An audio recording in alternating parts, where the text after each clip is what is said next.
क्या आपने कभी सोचा है कि जब सांसें रुक जाती हैं तो उसके ठीक अगले ही पल चेतना के साथ क्या होता है?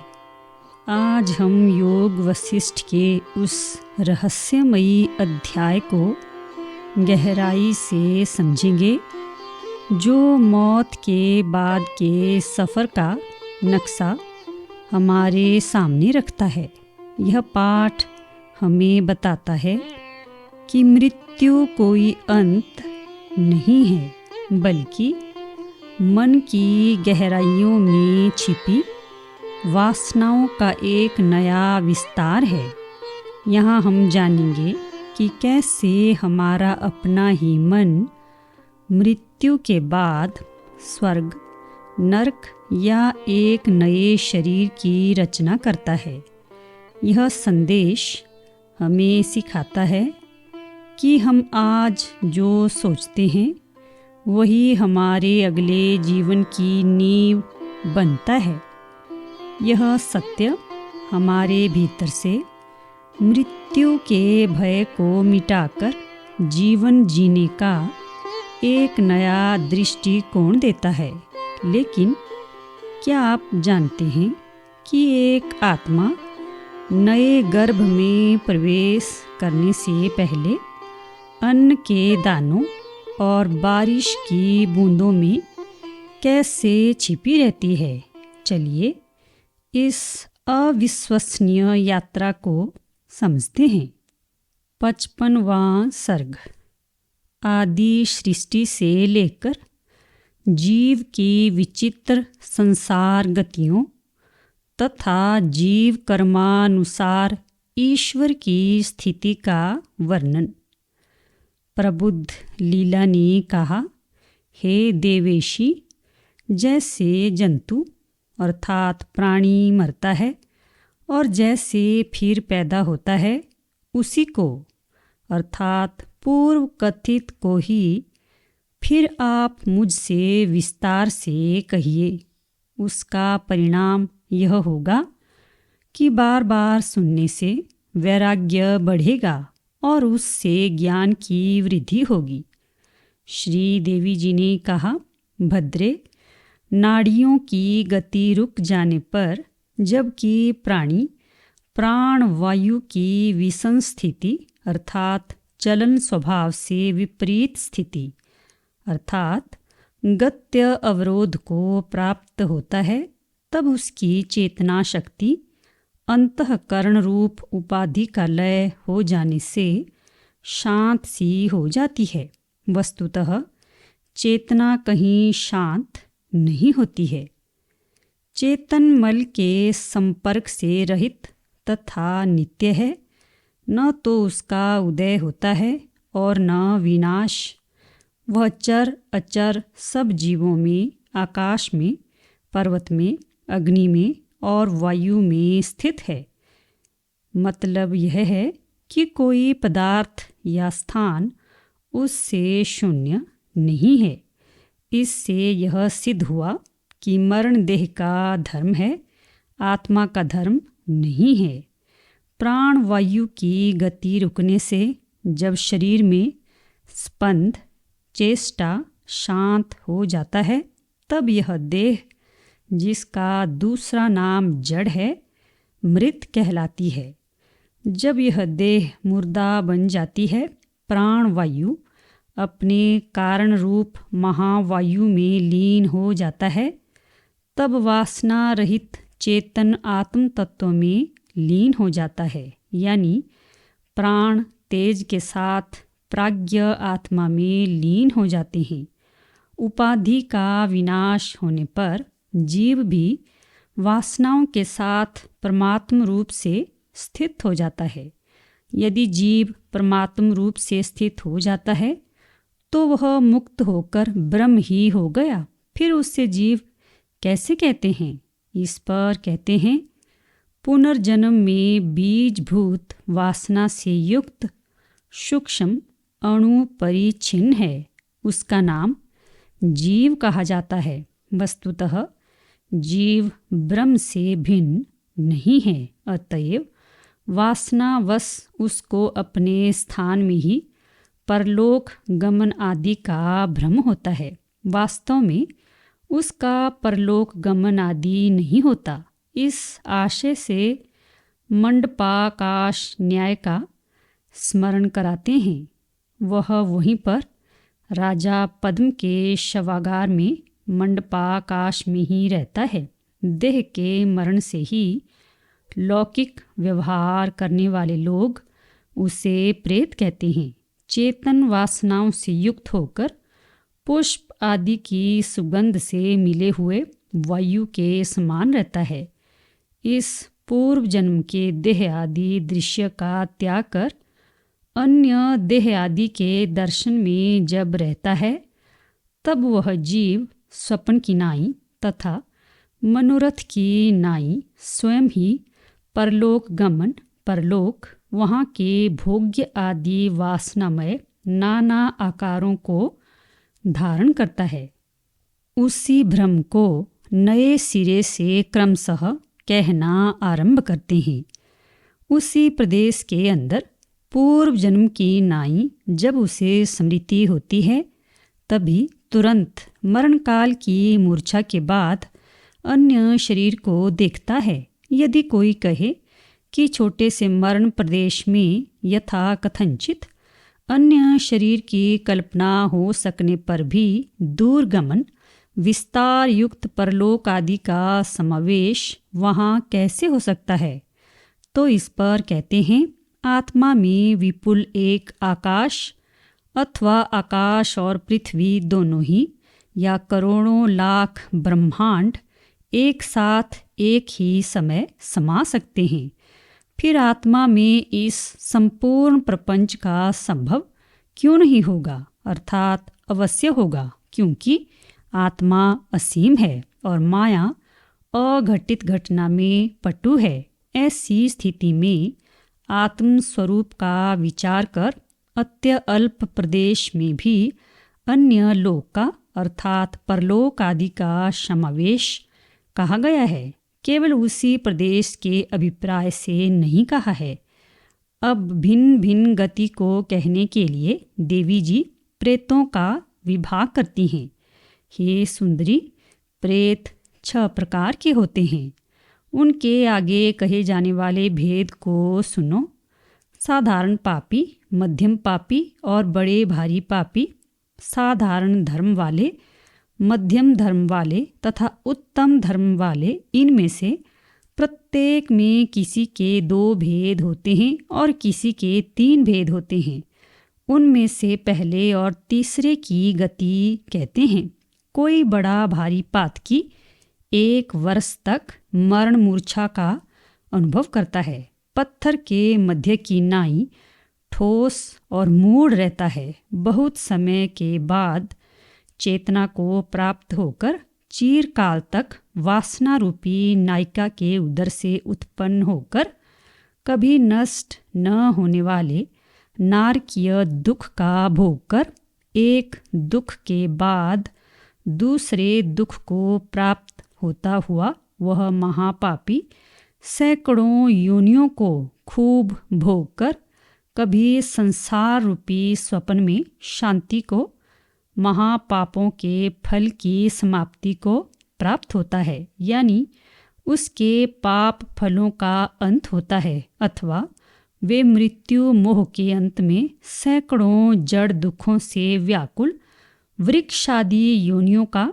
जो कि उसके हृदय में स्थित है, भोग करते हैं और फिर नरक में अपनी अपनी वासनाओं के अनुरूप विविध दुखों का अनुभव कर चिरकाल तक भूतल में विविध योनियों में उत्पन्न होते हैं। मध्यम पापी की गति को कहते हैं। और जो मध्यम पापी है वह मरण मूर्छा के पश्चात पत्थर के उदर की नाई घनी मूर्छा का कुछ काल तक अनुभव करता है। तदुपरांत जब उसे चेतना प्राप्त होती है तब वह कुछ काल में या उसी समय तिर्यगादि क्रम से योनियों को भोग कर संसार में प्राप्त होता है। साधारण पापी की गति बतलाते हैं। कोई साधारण पापी मरते ही अपनी वासनाओं के अनुसार प्राप्त हुए अविकल मनुष्य शरीर का अनुभव करता है, क्योंकि उभयाभ्यामेव मनुष्यलोकम अर्थात पुण्य और पापों से मनुष्य लोक को प्राप्त होता है, ऐसी श्रुति है। वह स्वप्न की नाई और मनोरथ की नाई वैसा अनुभव करता है और उसी क्षण में उसकी स्मृतियाँ, जैसे कि पहले कहा गया है, उदित होती हैं। सर्वश्रेष्ठ महापुण्यात्माओं की गति को कहते हैं, किंतु जो सर्वश्रेष्ठ महापुण्यात्मा हैं वे मरण जनित मूर्छा के बाद पुण्य वासना के उदय से स्वर्गलोक विद्याधर लोक का सुख भोगते हैं।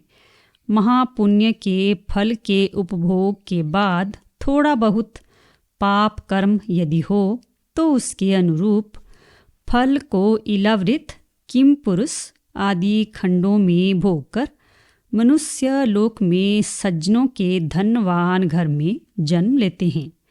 मध्यम धर्मात्माओं की गति को कहते हैं। जो मध्यम धर्मात्मा हैं वे मरण मूर्छा के बाद आकाश वायु से वेष्टित होकर भांति भांति के वृक्ष लता और पल्लवों से व्याप्त नंदनवन चैत्र रथ आदि दिव्य उद्यानों में किन्नर किम पुरुष यक्ष आदि के शरीर से जाते हैं। वहाँ पर अपने पुण्य कर्मों का सुंदर फल भोगकर वायु वृष्टि आदि से पृथ्वी में धान गेहूँ जौ आदि में प्रवेश पूर्वक अन्न बनकर ब्राह्मण आदि के हृदय में प्रवेश कर वीर्य रूप से स्त्रियों के गर्भ में प्राप्त होते हैं। इससे साधारण धर्मात्मा की भी गति प्रायः कही गई। ऐसा मानते हुए उपसंहार करते हैं। प्रेत अपनी वासना के अनुसार मरण मूर्छा के अंत में अपने हृदय में इस अवस्था का क्रम से और क्रम के बिना भी अनुभव करता है। अब उनका मरण आदि अध्यारोप क्रम विशेष रूप से दर्शाते हैं। प्रेत पहले हम लोग मरे, तदनंतर दाह दशाह कृत्य आदि के क्रम से हम लोगों का शरीर बना, यह जानते हैं। तदनंतर वे जानते हैं कि हाथों में कालपाश लिए हुए ये यमदूत हैं।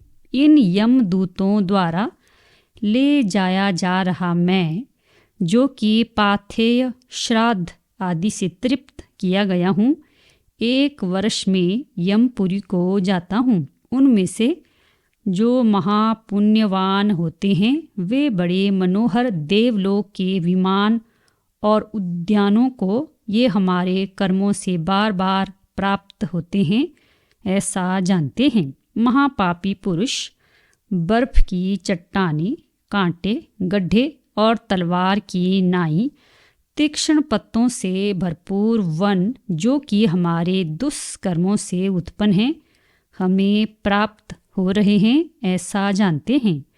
मध्यम पुण्य वाले पुरुष जानते हैं कि यह मार्ग जिसमें बड़े आनंद के साथ पैदल चला जा सकता है, ठंडी और हरी हरी दूब जमी है, मन भावनी छाया से युक्त है और स्थान स्थान पर बावड़ियाँ बनी हैं, मेरे सामने स्थित है।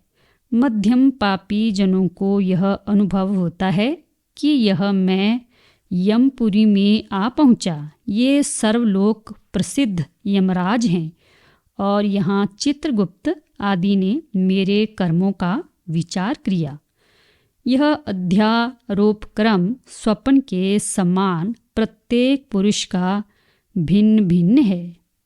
जैसे प्रतीत होते हैं वैसे ही स्थित यानी सत्य से सब घट पट आदि पदार्थ और उनकी तत् अर्थ क्रिया अर्थात जल का आनयन आदि से दैदीप्यमान विशाल संसार भाग प्रत्येक को प्राप्त होता है। परमार्थ दृष्टि से यदि देखा जाए तो आत्मा से अतिरिक्त कुछ भी नहीं है। आकाश की नाई स्वरूप रहित में स्थित जगत प्रपंच, जिसमें लंबे देश, लंबे काल और लंबी क्रियाओं की प्रतीति होती है, कुछ भी नहीं है, किंतु संपूर्ण अध्यारोपों से शून्य आत्मा ही है।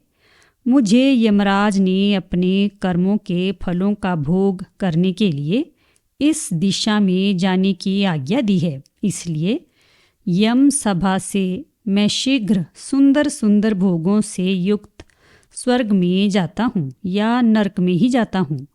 यमराज ने जिस स्वर्ग का भोग करने के लिए मुझे आज्ञा दी थी, उस स्वर्ग का मैंने भोग कर लिया है, अथवा यमराज ने जिस नरक का भोग करने के लिए मुझे आदेश दिया था, उसका मैंने भोग कर लिया है। यम निर्दिष्ट ये पशु आदि योनियां मैंने भोग ली हैं। इस समय मैं मनुष्य संसार में आविर्भूत होता हूँ। यह मैं कभी धान का अंकुर हुआ, फिर बढ़कर पौधा हुआ, पत्ते लगे, गाभ हुआ, धान की बाल हुआ, इस क्रम से बीज बनकर रहा। शंका: स्वर्ग नरक और विविध योनियों के भोग की नाई धान के अंकुर आदि होना भी क्या उसका अनुभव सिद्ध है? समाधान: नहीं। भविष्य काल में प्राप्त होने वाले मनुष्य शरीर में श्रुति पुराण आदि से उत्पन्न बोध से उसे अपने बृहय्या आदि भाव का परिज्ञान होता है। यदि किसी को शंका हो तो उस समय उसे अपने बृहय्या आदि भाव का अनुभव क्यों नहीं होता? इस पर कहते हैं, उस अवस्था में शरीर न होने से उसकी इंद्रियां और अंतःकरण मूर्छित रहता है। उसी अवस्था में वह पिता के शरीर में भुक्त अन्न द्वारा प्रवेश कर वीर्य बनता है। तदुपरांत वह माता के उदर में गर्भ बनता है। अपने पूर्व कर्मों के अनुसार सुख, सौभाग्य, आरोग्य और सुंदर स्वभाव से युक्त अथवा दुख, दुर्भाग्य, रोग तथा विषम स्वभाव से युक्त मनोहर आकृति वाला बालक होता है। तदुपरांत वह चंद्रमा के समान घटने बढ़ने वाले चंचल और मनोहर तथा कामोन्मुख नारी परायण यौवन का अनुभव करता है। फिर कमल के मुंह में गिरे हुए तुषार रूपी वज्र की नाई बुढ़ापे का अनुभव करता है। यानी जैसे कमल के ऊपर तुषार रूपी वज्र गिरकर उसे मुरझा देता है, वैसे ही बुढ़ापे से जर्जर हो जाता है। उसका इतने में छुटकारा नहीं होता। उसके बाद भी व्याधि रूपी मरण का अनुभव करता है। फिर वह मरण जनित मूर्छा को प्राप्त होता है। तदनंतर बंधुओं द्वारा दिए गए पिंडों से स्वप्न के समान प्राप्त देह ग्रहण का अनुभव करता है। फिर वह पूर्वोक्त रीति के अनुसार यमलोक में जाता है। फिर वैसे ही विविध योनियों की प्राप्ति में भ्रम क्रम का पुनः पुनः अनुभव करता है।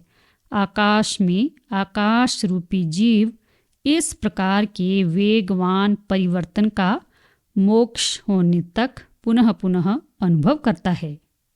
त्वम पदार्थ जीव में भ्रांति हो सकती है, इसलिए उसमें भले ही यह अध्यारोप क्रम हो, तत्पदार्थ ईश्वर में तो भ्रांति हो नहीं सकती। अतः उसमें जगत का अध्यारोप क्रम कैसे?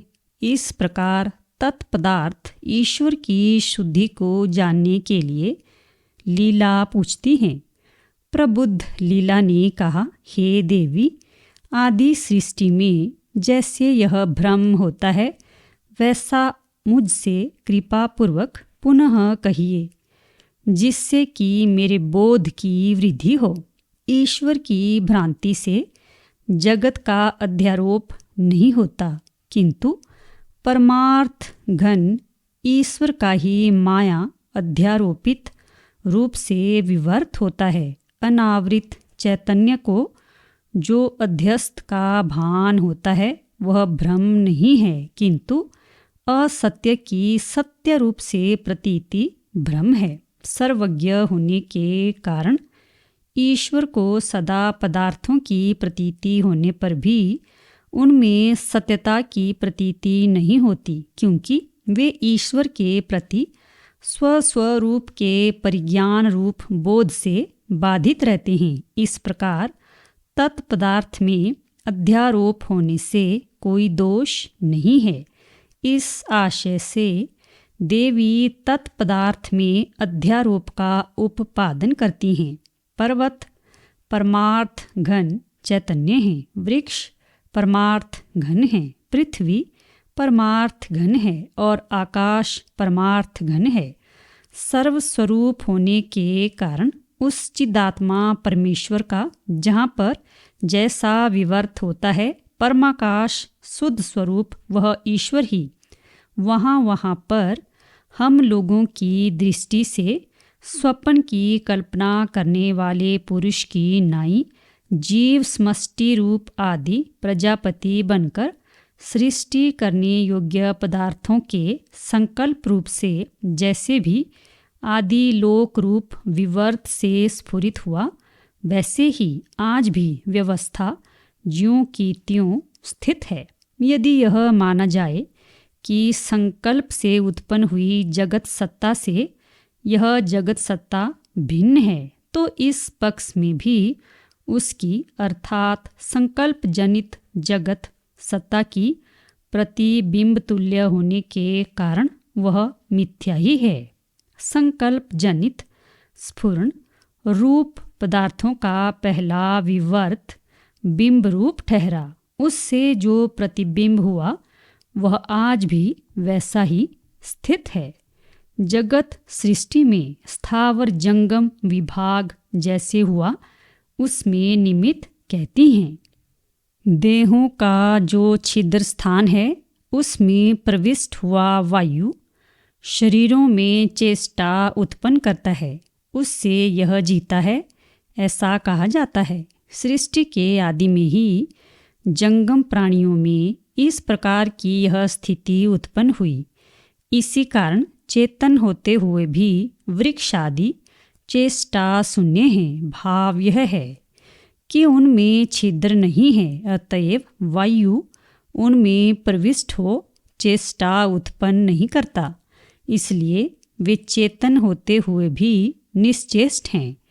इसी प्रकार चेतन और अचेतन के विभाग की कल्पना करने में भी निमित्त कहती हैं।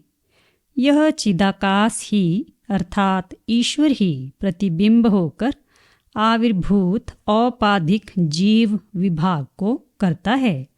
वही अंश संवित अर्थात चेतन होता है। शेष अध्यारोपित है, वह चेतन नहीं है किंतु अचेतन ही है। उसका बुद्धि के द्वारा स्थूल में प्रवेश और स्थूल में चक्षु आदि की प्राप्ति होने से बाह्य व्यवहार की क्षमता आती है। बुद्धि में प्रविष्ट हुआ चिदाकाश बुद्धि के लिए मनुष्य शरीर रूपी दूसरे उपाधिभूत नगर में प्रविष्ट होकर अपने में अधिरूढ़ बुद्धि को चक्षु आदि के गोलक में पहुँचता हुआ चाक्षुष आदि बुद्धि वृत्तियों द्वारा बाह्य पदार्थों का अनुभव करता है। शंका: चक्षु आदि ही साक्षात चित्त में अध्यस्त होने से चित्त चेतन है, अतः वे जीवभूत शरीर में रहकर व्यवहार करें, बुद्धि रूप उपाधि से युक्त जीव मानने की क्या आवश्यकता है? समाधान: नहीं, ऐसा नहीं हो सकता। संपूर्ण इंद्रियां स्वयं ही चेतन जीवभूत नहीं हैं, क्योंकि चैतन्य में अध्यारोप मात्र से ही कोई चेतन नहीं होता। यदि ऐसा माना जाए तो घट आदि पदार्थ को भी चेतन मानना होगा। बुद्धि ही जीव की उपाधि है, अन्य नहीं है। इस नियम में तो संपूर्ण पदार्थों की शक्ति का व्यवस्थापक चित्त का संकल्प ही कारण है। इस आशय से देवी जी कहती हैं, आकाश शून्यता शक्ति से युक्त होकर स्थित है। पृथ्वी सब पदार्थों को धारण करने की शक्ति से स्थित है। जल सब पदार्थों को तर करने की शक्ति से युक्त है। तात्पर्य यह है कि चिति शक्ति स्वेच्छा से जिसका जैसा संकल्प करती है वह अपने शरीर को वैसा ही जानता है। इस प्रकार सर्वात्मक चेतन ही जंगम रूप से जंगम का और स्थावर रूप से स्थावर का संकल्प करता हुआ सबके स्वरूप से स्थित है। इसलिए जो जंगम जगत का है उसको उसने अपने संकल्प के अनुसार जैसा माना वैसा ही वह आज तक स्थित है। जिन वृक्ष, शिला, पेड़ पौधों, तृण आदि को स्थावर रूप से जड़ माना वे आज भी वैसे ही स्थित हैं। न तो जड़ कोई पृथक है और न चेतन ही पृथक है। इस प्रकार तत्पदार्थ का भेद नहीं है, यह भाव है। इन पदार्थों में उत्पत्ति, स्थिति और नाश में भेद नहीं है, क्योंकि जो वस्तु असत है उसमें भेद कैसा? शंका। जड़ वस्तु में अनुगत जो सद वस्तु है उसमें भेद हो। समाधान। सत्ता सामान्य में भी भेद नहीं है। यदि कोई कहे कि सब वस्तु केवल चिदेक रस ही है तो फिर उसमें उससे विरुद्ध जाड्य रूप नाम आदि भेदों का अनुभव सबको कैसे होता है? तो इस पर कहती हैं, जो अंतःकरण में स्थित संवित है उन्हीं के वृक्षों के, पर्वतों के जाड्य, नाम और रूप आदि भेदों की रचना की है। ऐसी यथार्थ स्थिति है। तत् पदार्थों के भीतर स्थित प्रत्यक चैतन्य में अविद्या अध्यस्त बुद्धि की कल्पना से ही यह स्थावर, जंगम आदि या जाड्य, नाम, रूप आदि भेद होते हैं। यह भाव है। प्रत्येक चैतन्य ही उक्त स्थावर आदि बुद्धि के मैं स्थावर हूँ यूँ व्यवस्थित रूप से अंदर रहने के कारण हम जंगम पदार्थों से भिन्न यानी स्थावर हैं।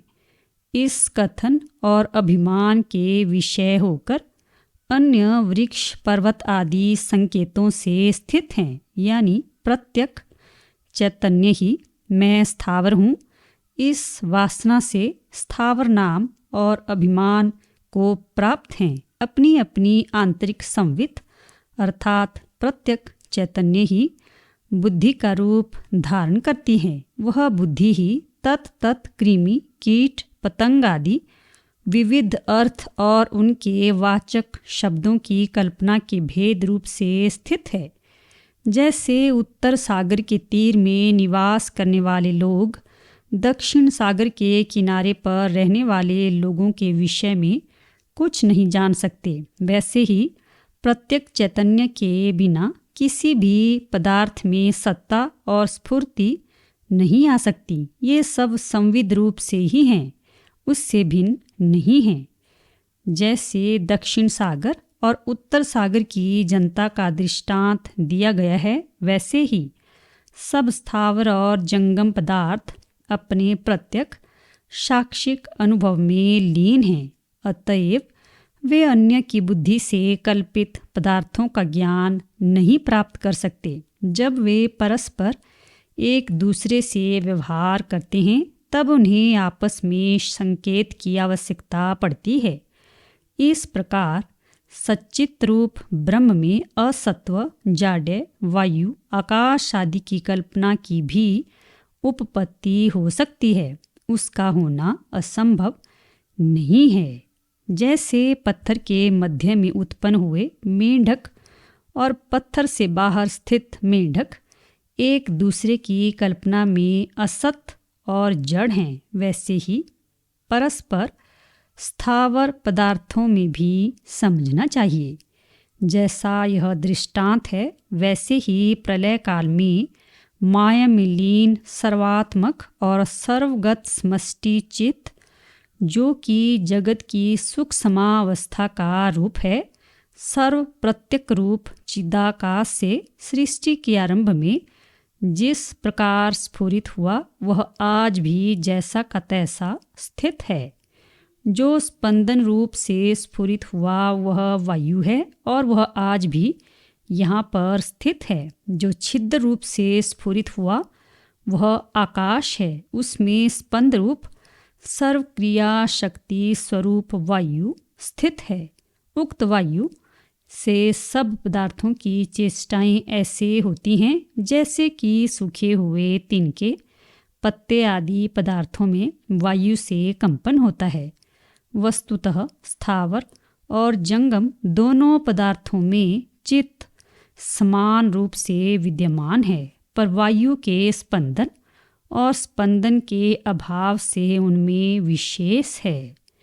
चित्त तो परमार्थ रूप से स्थावर और जंगम दोनों में स्थित है, पर जंगम में वायु से स्पंदन अर्थात चेष्टाएं होती हैं और स्थावर में नहीं होती।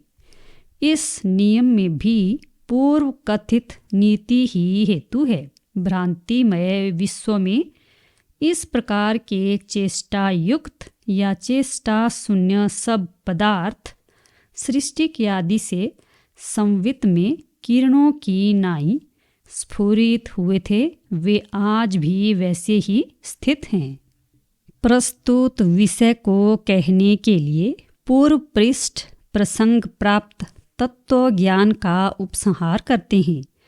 संपूर्ण पदार्थ स्वभाव के विलास और असत्य होने पर भी जैसे सत्य से प्रतीत होते हैं, वह सब मैंने तुमसे कह दिया है। देखो, मैं समझती हूँ कि यह राजा विदुरथ मरकर फूलों की माला से आच्छादित शवभूत राजा पद्म के हृदय में स्थित पद्म कोश में प्रवेश करने की इच्छा से जाता है। प्रबुद्ध लीला ने कहा, हे देवी, किस मार्ग से यह शव मंडप में जाता है? इसको देखती हुई ही हम दोनों शीघ्र जाएं।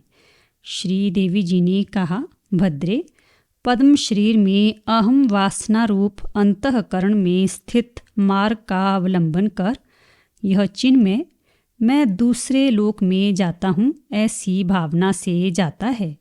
जिस मार्ग से जाना तुम्हें सहमत हो उसी मार्ग से हम दोनों जाती हैं। एक दूसरे की इच्छा का विघात स्नेह संबंध का हेतु नहीं होता है। श्री वशिष्ठ जी ने कहा, श्री रामचंद्र जी, श्रेष्ठ राजा की पुत्री लीला के विशुद्ध हृदय में परमार्थ दृष्टि रूप आत्म तत्व के पूर्वोक्त कथा द्वारा सब संतापों के निवृत्त होने पर, विबोध रूप सूर्य के आविर्भूत होने पर राजा विदुरथ चित्त के परमात्मा में विलीन होने से जड़ अर्थात अनुसंधान रहित यानी मरण के लिए मूर्छित हो गया।